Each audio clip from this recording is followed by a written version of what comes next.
Ayan, Happy morning! Ayan, pinapakita ko yung mga bawang kasi magpipipals ako. Wala yan sa plano. Basta na naisip ko, ginagawa ko. Ayan, gaya-gaya din ako. Nilagay ko daw kunwari yung mga bawang sa bote. Dahil napanood ko, sabi ay mababalatan. Ayan, sige, gaya ko more. O, diba? Nilagay ko, tinanggal ko isa-isa. Wala may balat yan. Tapos niyan, tinakpan ko, shake, shake, shake, shake, shake, shake, shake, shake, shake. Pero, nakakangawit pala. Nalipit ako dyan.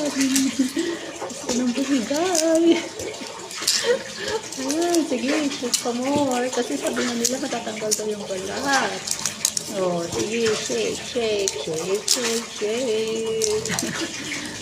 Binuhos ko. Ayan, natawa ako. May dalawa na balatan. Pero wala. Hindi pa rin pala nabalatan yung iba. Galos pa rin. Kaya yan. Pinandatan ko ng kamay ko. Tapos, may isa ko. Nalagos plastic. Ayan na naman. Gaya na naman ako. Sabi, lagay ko sa plastic. Tapos, anong gagawin ko dyan? Panoorin ninyo. Hampas ko more. Hampas. Sige, hampas. Hampas. Hampas. Ano nangyari?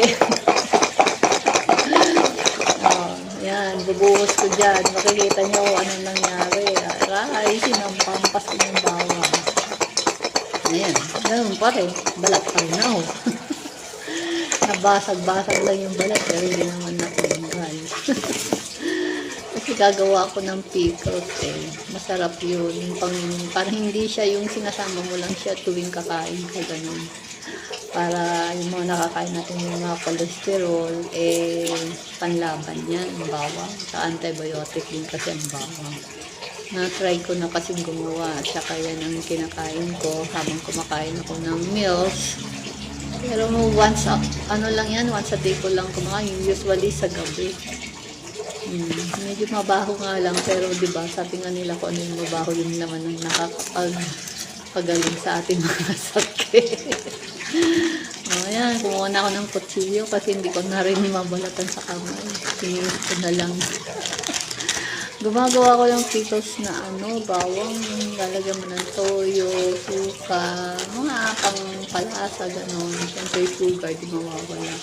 Iyan mo lang sa apoy, ilan mo lang. Nabalatan ko rin sa wakas. Kaya yung plinastic ko ulit. Bakit? Medyo anuhin ko lang siya. Yan.